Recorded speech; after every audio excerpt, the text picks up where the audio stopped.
जय भोलेनाथ। अगर आपको ये कथा भावनात्मक और प्रेरणादायक लगी तो लाइक, कमेंट और सब्सक्राइब जरूर करें। अपने सभी सगे संबंधियों के साथ ये कथा शेयर करें ताकि हर कोई जान सके चौथे और अंतिम सोमवार की अद्भुत महिमा। सावन मास भगवान शिव को समर्पित पवित्र महीना है। पूरे सावन में सोमवार व्रत का विशेष महत्व है, लेकिन चौथा यानी अंतिम सोमवार सावन मास के समापन का प्रतीक होता है। ये दिन विशेष फलदायी, चमत्कारी और मनोकामना पूर्ण करने वाला माना जाता है। ऐसी मान्यता है कि इस दिन यदि कोई सच्चे मन से भगवान शिव की आराधना करता है तो उसके जीवन के समस्त कष्ट दूर हो जाते हैं। इस कथा में हम जानेंगे एक निर्धन, दुखी लेकिन अत्यंत भक्ति भाव से भरे रामू की कथा, जिसे चौथे सोमवार के दिन भोलेनाथ ने ऐसा वरदान दिया कि उसका जीवन ही बदल गया। बुंदेलखंड के एक छोटे से गांव मणिपुर में रामू नाम का चर्मकार रहता था। वह अत्यंत निर्धन था। दिन भर मेहनत करता, दूसरों के फटे जूते सिलता और शाम को 2 रोटियां लेकर अपने छोटे से झोपड़े में लौट आता। उसकी पत्नी गौरी एक सीधी सादी स्त्री थी। दोनों के जीवन में कोई बड़ी अभिलाषा नहीं थी, बस एक ही दुख था, संतान नहीं थी। रामू रोज शाम को गांव के शिव मंदिर जाता, वहां दीप जलाता और गंगा जल से भगवान शिव का अभिषेक करता। वे भोलेनाथ से यही प्रार्थना करता कि हे भोलेनाथ, मेरी झोली भले खाली हो पर आपकी भक्ति से भरपूर है, मुझ पर कृपा करो। सावन मास आने ही वाला था। गांव में धूम मची थी। कावड़ यात्रा, कीर्तन, व्रत, उपवास और विशेष शिव पूजन की तैयारियां हो रही थी। रामू ने संकल्प लिया, इस बार मैं सावन के चारों सोमवार का व्रत रखूंगा और दिन में कुछ नहीं खाऊंगा। केवल बेलपत्र, गंगा जल और भक्ति के जल से भोलेनाथ को अर्पित करूंगा। पहले सोमवार से ही रामू ने कठिन उपवास आरंभ किया। दिन भर कार्य करता और रात्रि में केवल फलाहार करता। उसकी पत्नी भी साथ व्रत करती। धीरे धीरे गांव वाले भी रामू की भक्ति को देखकर आश्चर्य करने लगे। तीसरे सोमवार को रामू के पास बिल्कुल भी कमाई नहीं हुई। रात को उसके पास खाने को कुछ भी नहीं था। भूखा ही मंदिर पहुंचा और आंखें बंद कर भोलेनाथ की मूर्ति के आगे बैठ गया। उसकी आंखों से आंसू बह रहे थे। तभी एक वृद्ध ब्राह्मण मंदिर में आया। उसने रामू के सर पर हाथ रखा और कहा, बेटा, तुम्हारी भक्ति ने भगवान को प्रसन्न किया है। चौथे सोमवार को व्रत करके तुम जो भी मांगो वो मिलेगा। रामू ने धन्यवाद किया, लेकिन उस वृद्ध की पहचान पूछने पर वे अंतर ध्यान हो चुका था। ये कोई साधारण ब्राह्मण नहीं, स्वयं भगवान शिव ही थे। चौथा सोमवार आया। पूरे गांव में रौनक थी। रामू ने प्रातः ब्रह्म मुहूर्त में उठकर स्नान किया, गंगा जल और बेल पत्र लेकर मंदिर गया और भगवान शिव का अभिषेक किया और वह बोला, भोलेनाथ, मैंने कभी धन नहीं मांगा, ना ही कोई मैल, ना ही कोई वस्त्र, ना ही स्वादिष्ट भोजन। मैंने मांगा है एक पुत्र जो मेरी वंशवेली को आगे बढ़ाए, मेरी गौरी के चेहरे पर मुस्कान लेकर आए। हे देवाधिदेव, मुझे ये वरदान दे दीजिए। तभी मंदिर में तेज प्रकाश हुआ। शिवलिंग से उज्जवल प्रकाश निकला और एक स्वर गूंजा, रामू, तुम्हारी भक्ति से मैं प्रसन्न हूँ। अगले वर्ष इसी दिन तुम्हारे घर लक्ष्मी नंदन जन्म लेगा। वे मेरा अंश होगा और तुम्हारे कुल का मान बढ़ाएगा। रामू और गौरी की आंखों से आंसू बहने लगे। उन्होंने मंदिर में ही घंटों भजन किया और शिव की स्तुति में लीन हो गए। वह दिन बीता और कुछ ही महीनों में गौरी गर्भवती हुई। गांव में आनंद की लहर दौड़ गई। सभी को लगा कि ये सब भोलेनाथ की कृपा से ही हुआ है। साल भर में रामू का जीवन पूरी तरह से बदल गया। उसकी मेहनत रंग लाई। उसके बनाई चप्पल शहर तक प्रसिद्ध हो गई। उसका जीवन संपन्न होने लगा। अगले सावन के सोमवार के दिन ही गौरी ने एक सुंदर बालक को जन्म दिया। रामू ने उसका नाम रखा शिवांश। उसकी आंखों में गहराई थी, जैसे उसमें स्वयं शिव की छवि हो। शिवरात्रि के दिन रामू ने फिर उपवास किया, अपने पुत्र को शिव के चरणों में लेटाया और कहा, हे भोलेनाथ, ये तेरा अंश है, इसे सद्बुद्धि देना और इसकी रक्षा करना। समय बीतता गया। शिवांश बड़ा हुआ और एक ज्ञानी, भक्त और समाज सेवी बना। रामू ने देखा कि जिसने कभी 2 रोटियों के लिए दिन भर मेहनत की, अब वे सैकड़ों को भोजन करवाने वाला बन चुका था। और ये सब संभव हुआ सोमवार की शक्ति, विश्वास और भोलेनाथ की कृपा से। आइए अब सुनते हैं एक भक्त, एक कस्बा और एक चमत्कारी सोमवार की सच्ची कहानी, जो आपके मन को भक्ति और आँखों को आंसुओं से भर देगी। सावन का महीना था। आसमान में बादल उमड़ घुमड़ रहे थे। हरियाली की चादर धरती को ढक रही थी और गांव-गांव से हर हर महादेव की गूंज उठ रही थी। ये वही समय था जब भक्त अपने अपने मन की आस्था लेकर भोलेनाथ के द्वार खड़े होते हैं। कोई दुख लेकर, कोई आभार लेकर। शिव वो देवता जो केवल जल से प्रसन्न होते हैं। शिव जो रुद्र भी हैं और भोले भी। शिव जिनकी भक्ति कठिन है, बस सच्ची होनी चाहिए। गांव का नाम था शिवपुर। छोटा सा, शांत और हर दिशा में हरियाली से घिरा हुआ। इस गांव में एक निर्धन ब्राह्मण परिवार रहता था। पिता विजयनाथ, माता मालती और उनका इकलौता बेटा अर्जुन। अर्जुन सीधा, सरल और अत्यंत भक्ति परायण बालक था। उसके पिता मंदिर में पुजारी का कार्य करते थे। घर में धन दौलत नहीं थी, पर संतोष अपार था। मालती देवी हर सोमवार को निर्जला व्रत रखती थी और अपने पुत्र के उज्जवल भविष्य के लिए भोलेनाथ से प्रार्थना करती थी। उस दिन सुबह से ही बादल गड़गड़ा रहे थे। अर्जुन स्नान कर अपने पिता के साथ मंदिर जाने की तैयारी कर रहा था। सावन का दूसरा सोमवार था। अर्जुन, पिताजी, आज मैं मंदिर में पूरे दिन रहकर सेवा करूंगा। सावन का सोमवार है, भोलेनाथ का सबसे प्रिय दिन। विजयनाथ ने मुस्कुराते हुए कहा, जाओ बेटा, शिव तुम्हारी भक्ति से प्रसन्न होंगे। मालती देवी ने अपने बेटे का माथा चूमा और कहा, अर्जुन, व्रत केवल उपवास नहीं होता, वे समर्पण का नाम है। अगर मन और क्रम शुद्ध हो तो भगवान स्वयं मार्ग बना देते हैं। अर्जुन मंदिर पहुंचा। वे बेलपत्र, धतूरा, जल और प्रसाद की तैयारी में लग गया। दोपहर तक मंदिर में बड़ी भीड़ जमा हो गई थी। किसी की मनोकामना पूरी हो रही थी, किसी की अधूरी। अर्जुन एक कोने में बैठा ध्यान कर रहा था, आंखें बंद, मन भोलेनाथ में लीन। तभी उसे एक विचित्र दृश्य दिखा।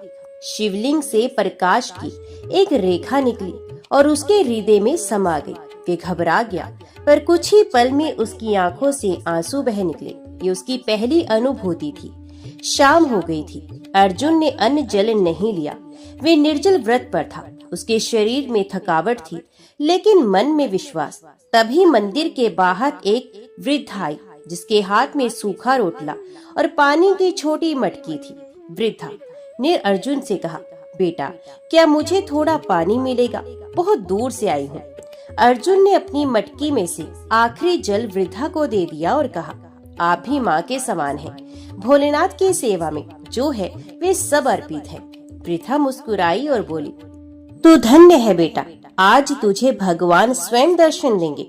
अर्जुन कुछ समझ नहीं पाया। रात्रि के अंतिम प्रहर में अर्जुन मंदिर में ही सो गया। तभी एक अद्भुत तेज प्रकाश से उसकी नींद टूटी।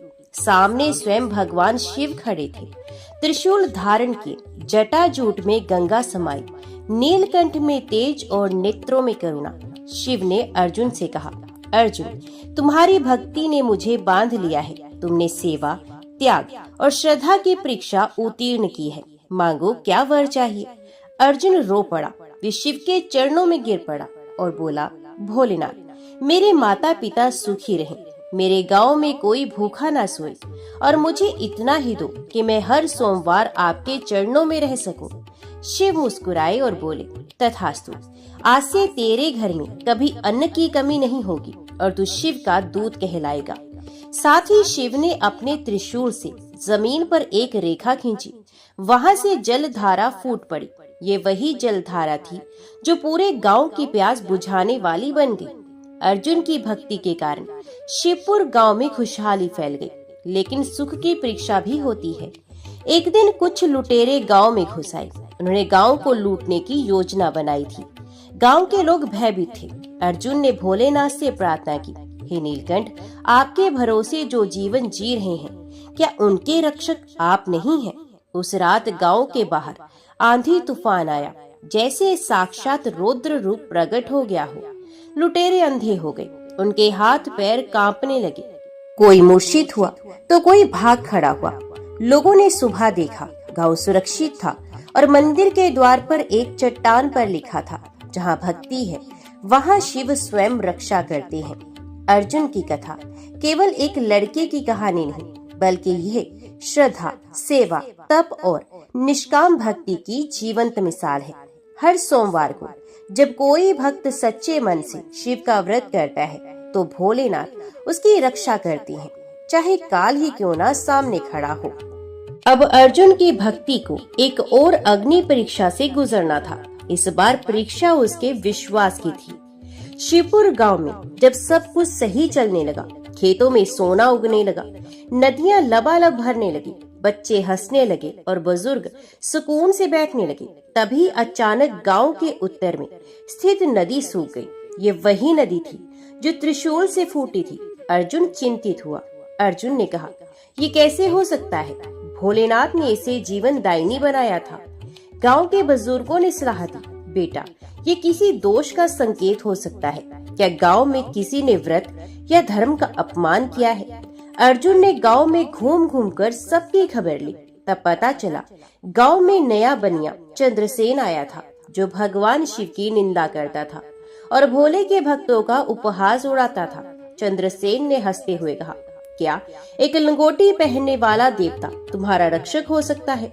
गांव वालों ने उसे समझाने की कोशिश की, लेकिन उसने कहा, तुम सब भोले हो और भोलेनाथ तुम्हारे जैसे मूर्खों के देवता हैं। अर्जुन का मन दुखी हुआ। उसने फिर भी शांति से जवाब दिया, तू शिव को नहीं जानता, इसलिए ऐसा कह रहा है, लेकिन यदि तू अपने पापों से नहीं लौटा तो स्वयं काल तेरे द्वार पर आएगा। तीसरे सोमवार की रात गांव में तूफान आया। चंद्रसेन की हवेली पर बिजली गिरी और वे अचेत हो गया। उसके चारों तरफ नाग, अग्नि और राख दिखाई देने लगी। अर्जुन मंदिर में बैठा रो रहा था, हे नीलकंठ, करुणा करो, चंद्रसेन अज्ञानी है, पर वह भी आपका ही अंश है, उसे मार्ग दिखाइए, दंड नहीं। तभी शिवलिंग से प्रकाश निकला और मंदिर के पास खड़ा नागेश्वर महादेव का स्वरूप प्रकट हुआ। उन्होंने कहा, भक्त अर्जुन, तू करुणा का सागर है। तेरी प्रार्थना पर चंद्रसेन को जीवन दान देता हूँ, परंतु उसके हृदय को परिवर्तन तेरे शब्दों से होगा। जब चंद्रसेन को होश आया तो उसने मंदिर के सामने अर्जुन को देखा, जो उसके लिए व्रत और जाप कर रहा था। उसकी आंखों से आंसू बह निकले। चंद्रसेन ने गिड़गिड़ाकर कहा, तू मेरे लिए प्रार्थना कर रहा है, जिसे मैंने अपमानित किया। अर्जुन ने उसका हाथ पकड़ते हुए कहा, भक्ति द्वार सभी के लिए खुले हैं, चाहे वो पापी हो या पुण्य आत्मा। भगवान शिव दयालु हैं और तू भी उनका अंश है। उस दिन से चंद्रसेन ने व्रत शुरू किया और चमत्कार हुआ। सूखी नदी फिर से बहने लगी और लोग कहने लगे, जहाँ शिव का भक्त होगा वहाँ जीवन होगा। एक रात अर्जुन को स्वप्न में भगवान भोलेनाथ पुनः प्रकट हुए। इस बार उनके साथ माता पार्वती भी थी। माँ ने अर्जुन का माथा चूमा और कहा, बेटा, तेरी सेवा से कैलाश भी पुलकित है। अब तुझे एक नया कार्य सौंपते हैं। हर सावन सोमवार पर 108 व्रतियों को भोजन कराना और गांव के बच्चों को शिव ज्ञान देना।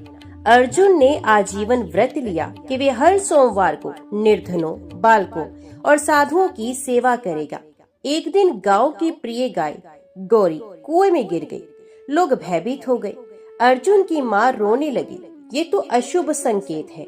अर्जुन दौड़ता हुआ कुएं के पास पहुंचा और बोला, हे पशुपतिनाथ, आप तो पशुओं के भी स्वामी हैं, अपनी गौरी को बचाइए। तभी एक अद्भुत दृश्य हुआ। एक सांप कुएं में उतर गया, गौरी के पास फुफकार मारी और वे धीरे धीरे ऊपर तैरने लगी। लोगों ने कहा, ये शिव के नंदी का चमत्कार है। अर्जुन अब केवल एक साधारण युवक नहीं रहा, वह गांव के हर व्यक्ति की श्रद्धा का केंद्र था। गांव में जब कोई संकट आता तो लोग कहते, शिवपुर में अर्जुन है और अर्जुन में भोलेनाथ। अब समय था जब अर्जुन की भक्ति को उसकी आत्मा से भी परे जाकर परखा जाना था। सावन का अंतिम सोमवार आने को था। पूरा गांव तैयारी में जुटा था, व्रत, पूजा, अभिषेक। लेकिन अर्जुन के घर में सन्नाटा था। मालती देवी, अर्जुन की माँ, गंभीर रूप से बीमार थी। पिता पहले ही स्वर्ग सिधार चुके थे, अब माँ ही उसकी दुनिया थी। डॉक्टरों ने कहा कि बहुत देर हो चुकी है, अब केवल चमत्कार ही कुछ कर सकता है। अर्जुन का दिल डूब गया। उसने मंदिर की चौखट पकड़ ली, आंखों से आंसू झरने लगे। हे भोलेनाथ, आपने मुझे कई बार बचाया, गांव को बचाया। अब क्या मेरी माँ की बारी है जाने की। 5 रातें बीत गई। अर्जुन लगातार मंदिर में सो रहा था, पूजा कर रहा था, मंत्र जाप कर रहा था, लेकिन भोलेनाथ ने कोई संकेत नहीं दिया। उसका मन हिलने लगा। क्या मैंने कोई भूल कर दी? क्या मैं माँ को खो दूंगा? एक रात वे फूट फूट कर रो पड़ा और शिवलिंग पर ही गिर गया। हे भोलेनाथ, मैं वे भक्त हूँ जो दूसरों के लिए प्रार्थना करता था। क्या जब मेरी बारी आई आप मौन रहेंगे? अर्जुन ने समाधि लगा ली। 3 दिन तक उसने जल तक ग्रहण नहीं किया। गांव वाले चिंता में थे। तीसरी रात को शिव स्वयं प्रकट हुए, लेकिन कोई प्रकाश नहीं, कोई चमत्कार नहीं, केवल शांत मुख और करुणा से भरे नेत्र। शिव ने अर्जुन से कहा, अर्जुन, जब तुम दूसरों की पीड़ा पर मुस्कुराए थे, तुमने मुझे पाया। अब जब अपनी पीड़ा में डूबे हो, तब भी मैं वही हूँ, तुम्हारे भीतर। पर क्या तुम मुझे देख सकते हो? अर्जुन रो पड़ा। मेरे भोलेनाथ, मुझे माँ से बिछड़ने का भय है। शिव ने कहा, जो जन्मा है वे जाएगा, ये नियम है, लेकिन प्रेम कभी नहीं जाता और मेरा आशीर्वाद तुम्हारे साथ है। अर्जुन जब घर लौटा तो माँ ने मुस्कुराकर उसकी ओर देखा। बेटा, अब मेरा समय आ गया है, लेकिन मैं शांत हूँ, क्योंकि मेरा पुत्र भोलेनाथ का है। अब मुझे विश्वास है तू अकेला नहीं रहेगा। उनका शरीर शिथिल हो गया और उसी क्षण शिव मंदिर की घंटियां बजने लगी। अर्जुन माँ के चरणों में गिर पड़ा और बोला, मैं वचन देता हूँ माँ, आपके संकल्प को मैं जिंदा रखूंगा। तेज हवा के साथ मंदिर का दीपक स्वयं जल उठा। मंदिर में साक्षात महादेव की आकृति बन गई। उन्होंने कहा, अर्जुन, तेरे धैर्य, प्रेम और समर्पण ने मुझे बांध लिया है। तू जब भी किसी असहाय के लिए प्रार्थना करेगा, मेरी शक्ति तेरे वचन में होगी। तेरे आंसू अब केवल दया बनकर बहेंगे और तू शिवपुर का नहीं, शिव सेवक कहलाएगा, समस्त जनों का रक्षक। अर्जुन अब अपने दुख से ऊपर उठ चुका था। उसकी आंखों में अब माँ के आंसू नहीं, पूरे गांव का विश्वास बसता था। वे हर सोमवार को व्रत करता, साधुओं को भोजन कराता, बच्चों को शिव महिमा सुनाता। उसके जीवन का एक ही मंत्र था, कर्म कर, करुणा रख और शिव को अपने अंतर मन में अनुभव कर। शिव ने अपने भक्त अर्जुन को दुख दिया, लेकिन वे दुख उसके कंधों को मजबूत करने आया था, ना कि उसे तोड़ने। हर सावन सोमवार को गांव वाले एक साथ पुकारते, हर हर महादेव। अर्जुन जैसे भक्त को शत शत प्रणाम। अर्जुन का जीवन शांत था, लेकिन परम सत्य यही है, जहाँ प्रकाश होता है वहाँ अंधकार परीक्षा लेने आता ही है। एक रात शिवपुर के पश्चिम में स्थित पर्वत पर भयंकर गर्जना हुई। कुछ ही दिनों में गांव में विचित्र घटनाएं घटने लगी। नदियां उल्टी दिशा में बहने लगी, पशु अचानक बीमार पड़ने लगे और लोगों को स्वप्न में अजीब आकृतियां दिखने लगी। गांव के पंडितों ने बताया, पर्वत पर कोई राक्षसी तांत्रिक साधना कर रहा है, जो गांव की ऊर्जा को निगल रहा है। गांव भयभीत था। लोगों ने कहा, अब केवल अर्जुन ही कुछ कर सकता है। अर्जुन मंदिर गया और शिवलिंग के सामने खड़ा होकर बोला, हे भोलेनाथ, ये आपका गांव है। अगर इसे कोई नष्ट करना चाहता है तो उसे पहले मुझे लांघना होगा। मैं अकेला पर्वत पर जाऊंगा, पर आपकी शक्ति के साथ। उसने 7 दिन का कठोर व्रत रखा, केवल बेल पत्र और जल पर जीवित रहा। 8वें दिन तांत्रिक पर्वत पर चढ़ गया। पर्वत पर त्रिकाल तांत्रिक नामक राक्षसी साधक था। उसकी आंखें अग्नि जैसी, शरीर राख से ढका और मंत्र उच्चारण से आकाश तक कांपता था। त्रिकाल हंसते हुए बोला, तू कौन है बालक, जो मेरी साधना में बाधा देने आया?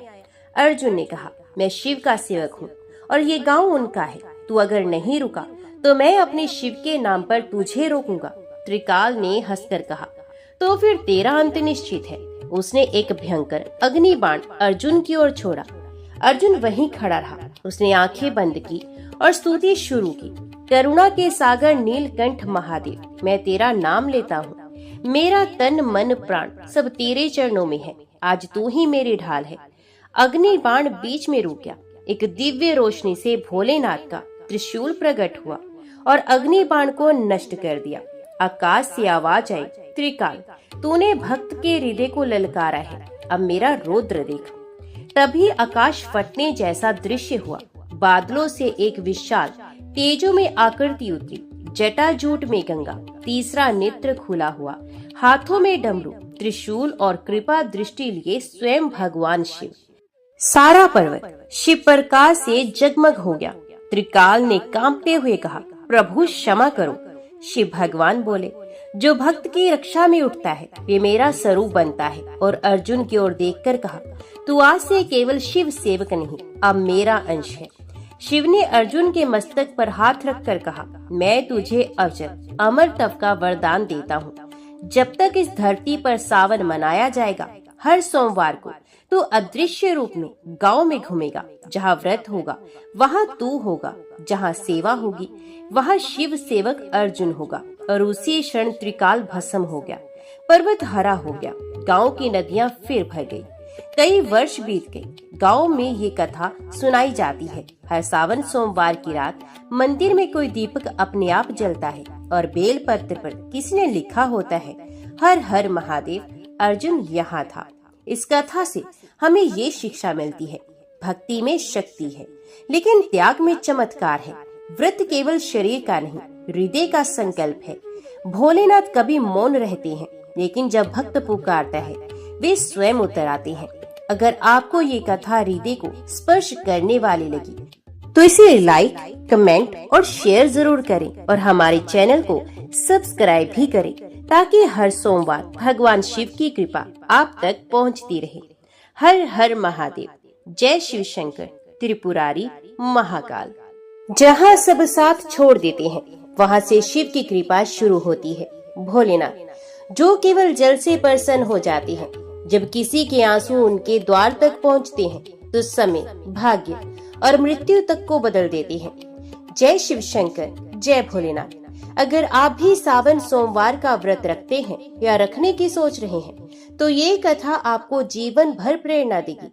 वीडियो को लाइक करें, शिव भक्तों के साथ शेयर करें और चैनल को सब्सक्राइब जरूर करें, क्योंकि हर सोमवार भगवान शिव स्वयं आपके जीवन में प्रकाश लाते हैं।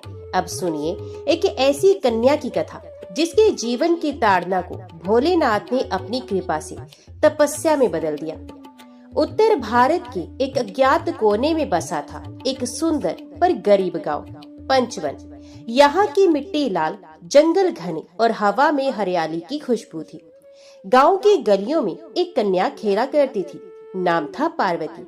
उसका नाम सुनकर लगता था जैसे माँ पार्वती की छाया इस कन्या में उतर आई हो, लेकिन उसका जीवन उतना ही कठिन था जितना उसका नाम सुंदर। उसका पिता किसान था, अत्यंत निर्धन। माँ अक्सर बीमार रहती और गांव के लोग उसे अपशगुनी मानते थे, क्योंकि उसके जन्म के दिन गांव में अकाल पड़ा था। एक दिन जब वे केवल 8 वर्ष की थी, उसकी माँ का निधन हो गया। गांव के मंदिर में घंटियां बज रही थी और पार्वती शिवलिंग के पास बैठकर रो रही थी और कह रही थी, भोलेनाथ सब कहते हैं आप त्रिपुरारी हैं, संसार के स्वामी हैं, तो मेरी माँ क्यों चली गई? मंदिर के पुजारी ने उसे देखा और बोला, बेटी, शिव ना केवल मृत्यु के देवता हैं, ये करुणा के भी सागर हैं। तू सोमवार का व्रत रख और अपनी माँ की आत्मा के लिए प्रार्थना कर। एक दिन तू स्वयं देखेगी शिव की कृपा क्या होती है। उस दिन से पार्वती ने हर सोमवार निर्जला व्रत करना शुरू कर दिया। पार्वती बड़ी हो रही थी, लेकिन जीवन की कठिनाइयां और बढ़ती गई। पिता के खेत पर सूखा पड़ा, खाने को अन्न नहीं था। गांव में लोग उसे ताना देते, ये लड़की जहाँ जाती है वहाँ मुसीबत आती है। लेकिन वे फिर भी मंदिर में जल चढ़ाती, बेलपत्र अर्पित करती और केवल शिव को देखती। भोलेनाथ, मुझे कुछ मत दो, पर मेरी पुकार को अनसुना तो मत करो। सावन आया, पूरे गांव में पूजा, उत्सव और हर हर महादेव की गूंज थी। पार्वती भी व्रत रखे हुए थी, लेकिन उस दिन बहुत तेज बारिश हुई। मंदिर की छत गिर पड़ी और वह उसके नीचे दब गई। गांव वाले डर गए, शिव ने शाप दे दिया है। लेकिन जब लोगों ने मलबा हटाया तो पार्वती के चारों ओर जल बह रहा था, पर उसके शरीर को एक बेलपत्र और एक नाग ने ढक रखा था। वे बेहोश थी पर जीवित थी। पार्वती 3 दिन तक अचेत रही। चौथे दिन उसने पुजारी को बताया मैंने स्वप्न में देखा, एक ज्योति प्रकट हुई।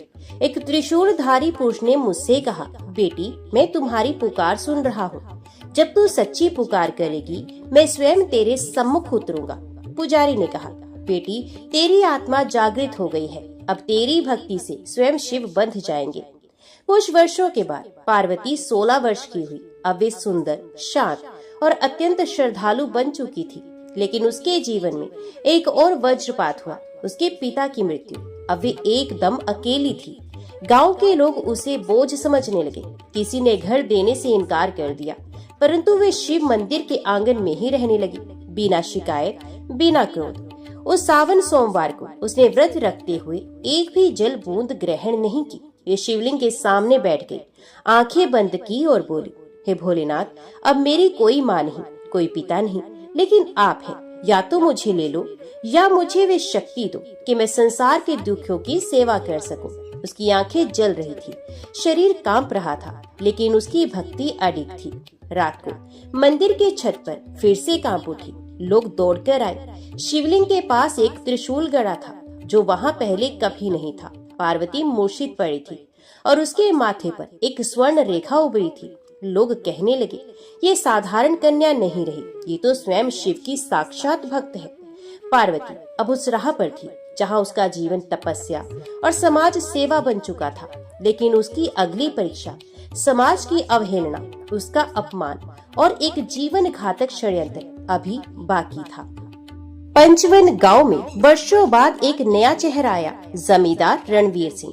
बाहरी दिखावे में वे सभ्य, धर्मपरायण और साधु संप्रदाय को सम्मान देने वाला लगता था, लेकिन अंदर से वे लालची, अभिमानी और एक स्त्री विरोधी विचारधारा वाला पुरुष था। गांव वालों ने उसका स्वागत किया। मंदिर के पुजारी ने भी उसके आगमन पर पूजा करवाई और फिर रणवीर ने पार्वती को दिखा। इतनी साधारण वस्त्रों में भी ये कन्या जैसे तप से सजी हुई कोई देवी हो। उसने तुरंत योजना बनाई, इसे अपने महल में ले जाओ सेवा के नाम पर। जमींदार ने पार्वती के पास अपने सेवक भेजे, हमारे महल में आओ बेटा, मंदिर के फूल तोड़ो, भगवान की सेवा करो। पार्वती ने मुस्कुराकर मना कर दिया, मुझे भगवान की सेवा यहीं करनी है, मैं मंदिर और गांव के ही लोगों की सेवा में आनंद पाती हूँ। रणवीर को क्रोध आया और उसने कहा, इसे तो मैं सबक सिखाऊंगा, इसका त्याग और भक्ति सब दिखावा है। रणवीर सिंह ने अपने लोगों से मंदिर की तिजोरी से कुछ सामान चुरवाया और उसी रात मंदिर में शोर मचवा दिया। चोरी हो गई है और मंदिर में केवल एक ही रहती है, पार्वती। गांव वालों ने बिना सोचे समझे उसकी बात मान ली। पार्वती पर चोरी का आरोप लगा दिया गया। लोगों ने उसे गालियां दी, मंदिर से बाहर निकालने की धमकी दी। पुजारी मौन खड़े थे, कोई साथ नहीं आया। उस रात पार्वती मंदिर के बाहर बैठ गई। बारिश हो रही थी। उसने शिवलिंग के सामने हाथ जोड़कर कहा, भोलेनाथ, मैंने आपका नाम लेकर सब सह लिया, भूख, तिरस्कार, अकेलापन, लेकिन ये इल्जाम क्या अब सच में है या सिर्फ मेरी कल्पना है?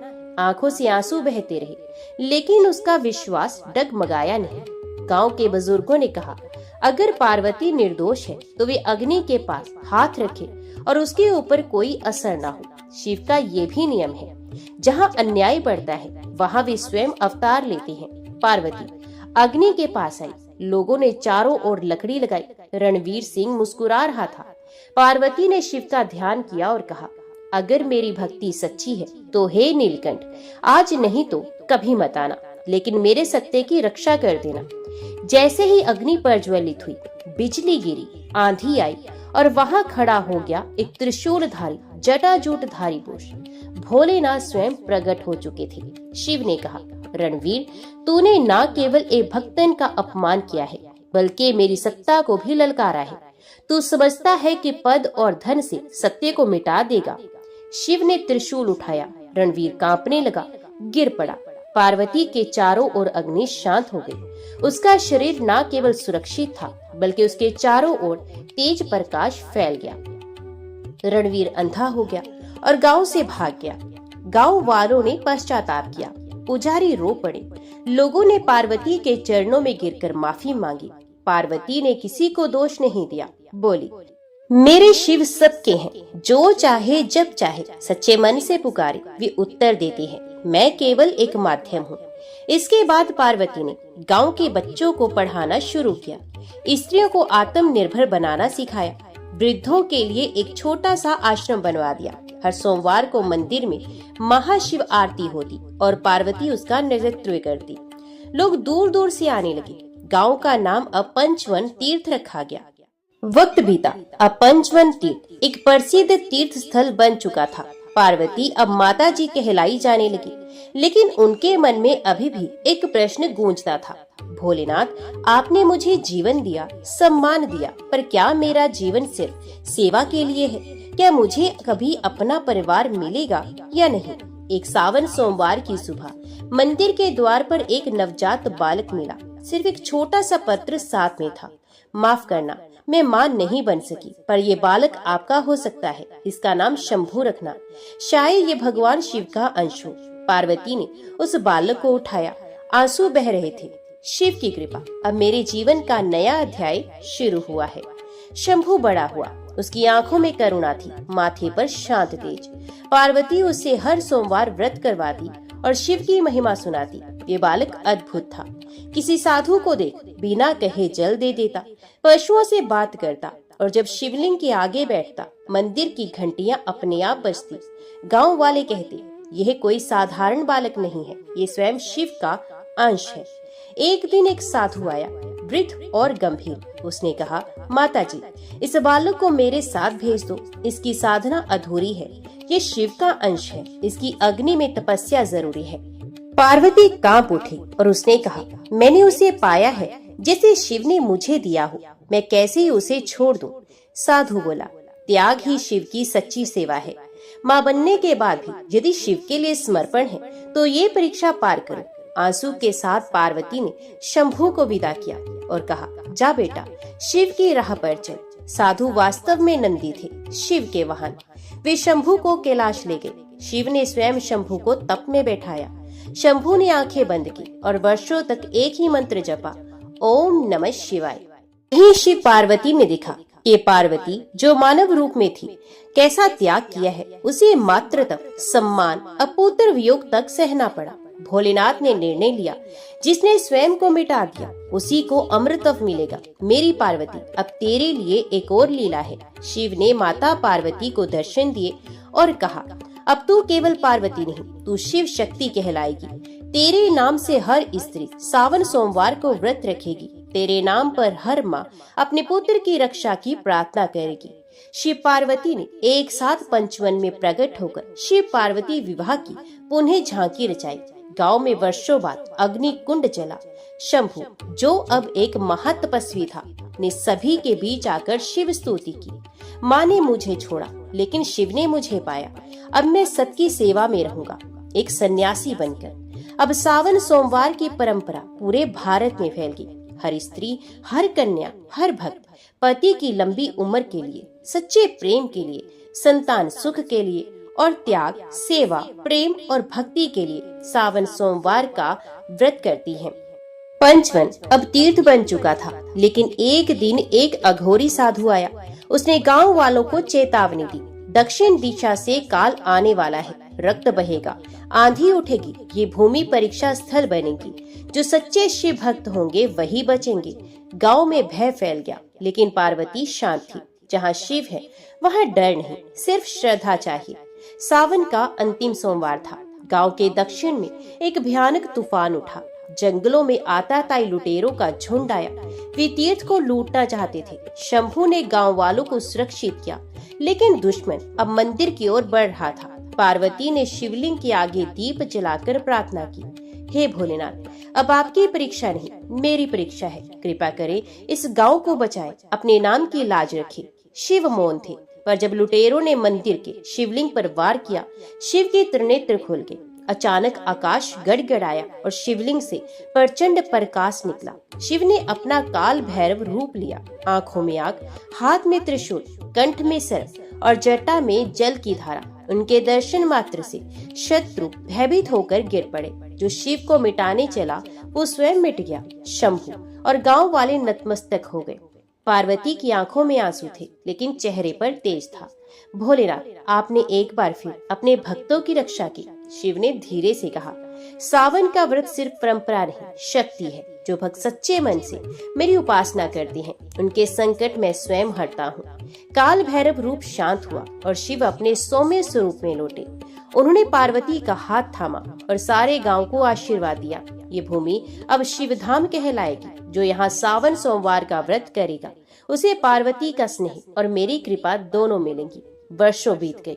पंचवन तीर्थ की महिमा देश विदेश तक फैल गई। लोग दूर दूर से सावन में वहां आते। किसी को संतान सुख चाहिए होता, किसी को वैवाहिक सुख, किसी को केवल भगवान का दर्शन, और हर एक को मिलता शिव का आशीर्वाद। पार्वती अब वृद्ध हो चली थी। शंभू ने आश्रम को संभाल लिया था। एक शाम पार्वती ने शिवलिंग के सामने आखिरी बार दीप जलाया और कहा, हे शिव, आपने मुझे शून्य से पूर्ण बनाया, स्त्री से माता, माता से देवी और देवी से शक्ति। मेरी यह अंतिम सांस भी आपकी है। और वहीं उनकी आत्मा शिव के स्वरूप में विलीन हो गई। सावन सोमवार का व्रत सिर्फ एक पूजा नहीं, यह एक यात्रा है आत्मा से परमात्मा की। ये श्रद्धा है, समर्पण है और प्रेम है। यदि ये कथा आपके हृदय को छू गई हो तो लाइक करें, कमेंट करें हर हर महादेव और शेयर करें उन सब भक्त जनों को जो शिव से जुड़ना चाहते हैं। और सब्सक्राइब करें हमारे YouTube चैनल को, जहां आपको मिलेंगी और भी ऐसी प्रेरणादायक, चमत्कारी और भक्तिपूर्ण कथाएं। ओम नमः शिवाय। हर हर महादेव। जय शिव शंकर। हे त्रिपुरारी नीलकंठ महादेव की जय। जब कोई भी नहीं सुनता तब महादेव सुनते हैं। अगर ये कथा आपके हृदय को छू जाए तो लाइक करें, कमेंट करें हर हर महादेव और सब्सक्राइब जरूर करें। प्रस्तुत है एक भावनात्मक, अद्भुत और चमत्कारी कथा। एक अनाथ बच्ची की पुकार पर स्वयं भोलेनाथ कैसे प्रकट हुए। बहुत समय पहले की बात है। उत्तराखंड के केदारपुर गांव में एक दंपत्ति रहती थी, शिवराम और सावित्री। गरीब थे पर भगवान शिव के परम भक्त। हर सावन सोमवार को उपवास रखते, मंदिर में बेलपत्र चढ़ाते और गंगा जल से अभिषेक करते। बहुत वर्षों तक संतान नहीं हुई। उन्होंने संकल्प लिया, हे नीलकंठ, एक संतान देंगे तो उसका नाम गौरी रखेंगे। सावन का अंतिम सोमवार था। सावित्री ने व्रत करके भोलेनाथ से प्रार्थना की। उस दिन तेज बादल गड़गड़ाए और उसी रात सावित्री को गर्भधारण का संकेत मिला। गौरी जब 5 साल की हुई तो उसके जीवन में तूफान आ गया। एक रात गांव में भयानक तूफान हुआ। उस आपदा में शिवराम और सावित्री दोनों चल बसे। गौरी अकेली रह गई। गांव वालों ने उसे एक निर्मम सौतेली बुआ के हवाले कर दिया। बुआ गौरी से नौकरों जैसा काम करवाती, खाना न देती, मारती पीटती। गौरी की आंखों से आंसू रहते और होठों पर भगवान शिव का नाम, हर हर महादेव, आप मेरे बाबा होना। एक दिन गौरी को गांव के मंदिर में सावन सोमवार का व्रत करते लोगों का दृश्य दिखाई दिया। उसने भी ठान लिया और कहा, मैं भी हर सोमवार उपवास करूंगी। बाबा शिवजी मुझे एक दिन अपनी गोदी में लेंगे। छोटी सी उम्र में बिना भोजन के उपवास रखना, बिना किसी को बताए मंदिर जाकर बेलपत्र चढ़ाना। उसकी श्रद्धा देखकर पुजारी जी भी आश्चर्य में थे। बुआ को जब व्रत की सब बात पता चली तो उसने कहा, एक अनाथ भूखी बच्ची भगवान को क्या देगी? जो पेट पाल न सके वो पूजा क्या करेगी? और उसी रात उसने गौरी को घर से निकाल दिया। बारिश हो रही थी और गौरी एक पुराने शिव मंदिर के बाहर भीगती रही, लेकिन शिवलिंग को देखती रही और बोली, बाबा क्या आप भी मुझे छोड़ देंगे? कैलाश पर्वत पर पार्वती माता ने शिव से कहा, हे नाथ, वे नन्ही गौरी, वे आपको माँ बाप मान बैठी है। क्या आप सच में केवल भक्तों की पूजा से ही प्रसन्न होते हैं? भोले मुस्कुराए, नहीं देवी, जो सिर्फ मेरा नाम भी ले ले, मैं उसके लिए स्वयं प्रकट हो जाता हूँ। अब समय है गौरी की पुकार का उत्तर देने का। अगली रात गौरी को सपना आया। एक दिव्य पुरुष, जटाओं से गंगा बह रही थी, त्रिशूल हाथ में और गले में सर्प। भोलेनाथ बोले, गौरी डरो मत, मैं तेरा पिता हूँ। तूने मेरी भक्ति में जो आंसू दिए हैं उन्हें अब मैं चमत्कारों में बदलूंगा। सुबह गौरी की गोद में गर्म दूध और फल रखे हुए थे। गांव में एक नया साधु आया। उसने मंदिर में सबको बताया, इस गांव में एक सच्ची कन्या है जिसकी वजह से यह धरती शिवधाम बन सकती है। लोग चौंक गए। पुजारी जी ने गौरी को साधु के सामने लाकर खड़ा किया। साधु ने गौरी की आंखों में देखा और हाथ जोड़ दिए और कहा, महादेव इस कन्या के माध्यम से प्रकट होंगे, इसकी परीक्षा मत लो, इसकी सेवा करो। धीरे धीरे गांव वालों का व्यवहार बदलने लगा। बुआ अब शर्मिंदा हुई। पुजारी जी ने गौरी को मंदिर की सेवा में रख लिया। हर सोमवार वे शिवलिंग पर जल चढ़ाती और उसकी आंखों में अब शक्ति का तेज था। एक पूर्णिमा की रात गौरी ध्यान में बैठी थी और मंदिर के शिवलिंग से तेज प्रकाश निकला। सबने देखा, महादेव प्रकट हुए। भोलेनाथ बोले, ये मेरी बेटी है, जो इसे अपमानित करेगा वे मुझसे शत्रुता करेगा, और जो इसे आशीर्वाद देगा उसके कुल को मैं तार दूंगा। गौरी की भक्ति और महादेव के आशीर्वाद से पूरा केदारपुर गांव जैसा जाग उठा था। लेकिन जहां भक्ति होती है वहां अहंकार और ईर्ष्या भी अपना रास्ता खोज ही लेती है। गांव के प्रधान बलवंत सिंह को ये बात खलने लगी कि एक छोटी सी अनाथ लड़की सबका ध्यान केंद्र बन गई है। उसने सोचा, इस बच्ची को लोग देवी मानने लगे हैं, अब अगर शिव भी इसके पक्ष में बोले तो मेरी सत्ता का क्या होगा। और तभी गांव में संकट आया। गांव में अचानक पानी सूखने लगा, कुएं रुक गए, नदियां सिकुड़ने लगी। उसके बाद आई अज्ञात महामारी। एक के बाद एक बच्चे बीमार पड़ने लगे। लोग घबरा गए। बलवंत सिंह ने इस आपदा का दोष गौरी पर डाल दिया और कहा, ये सब इस लड़की की पूजा पाठ का असर है, शायद इसे देखकर ही शिव नाराज हो गए हैं। जब पंचायत के सामने गौरी को लाया गया तो वे बहुत शांत थी। उसने कहा, मैं कोई देवी नहीं, मैं तो सिर्फ भगवान शिव की बेटी हूँ। अगर मेरे कारण संकट आया है तो मैं ही इसे दूर करने के लिए तप करूंगी। और गौरी ने कहा, मैं 21 सोमवार तक उपवास करूंगी, ना जल लूंगी ना अन्न, और अगर मेरे बाबा ने चाहा तो गांव में हरियाली लौट आएगी। गौरी ने मंदिर में रहकर व्रत शुरू किया। हर सोमवार बेलपत्र चढ़ाती, गंगा जल लाकर शिवलिंग का अभिषेक करती। उसकी हालत कमजोर होती जा रही थी, शरीर सूखने लगा, आंखें गहराती गई, पर चेहरा तेज में हो गया था। पुजारी जी, गांव के बुजुर्ग, सब ने देखा कि वह कोई साधारण बच्ची नहीं थी। 19वां सोमवार आया। गौरी अब चल नहीं सकती थी, लेकिन जैसे ही मंदिर की घंटी बजी वे घुटनों के बल रेंगती हुई शिवलिंग तक पहुंची और बोली, बाबा मेरा शरीर अब थक गया है, पर मेरे गांव को बचा लो, वे सब आपके हैं। और वे बेहोश होकर गिर पड़ी। आकाश में बिजली कड़की, पूरा गांव गूंज उठा, बोल बम बोल बम। शिवलिंग से एक प्रकाश निकला और सबने देखा, महादेव तांडव मुद्रा में प्रकट हुए। गौरी के तप ने मुझे बांध लिया है, मैं उसके प्रेम से अभिभूत हूँ। अब ये गांव मेरा है और जो इसे कष्ट देगा वे शिव के रौद्र को झेलेगा, शिव ने कहा। शिव ने त्रिशूल उठाया और आकाश की ओर फेंका। बिजली चमकी और तेज बारिश शुरू हो गई। सूखे कुएं भर गए, बीमार बच्चे स्वस्थ होने लगे। गांव में हरियाली लौट आई। लोगों ने रोते हुए गौरी को उठाया, वे मुस्कुरा रही थी। महादेव ने घोषणा की, गौरी अब मेरी गोद में है, वे इस गांव की रक्षक होगी।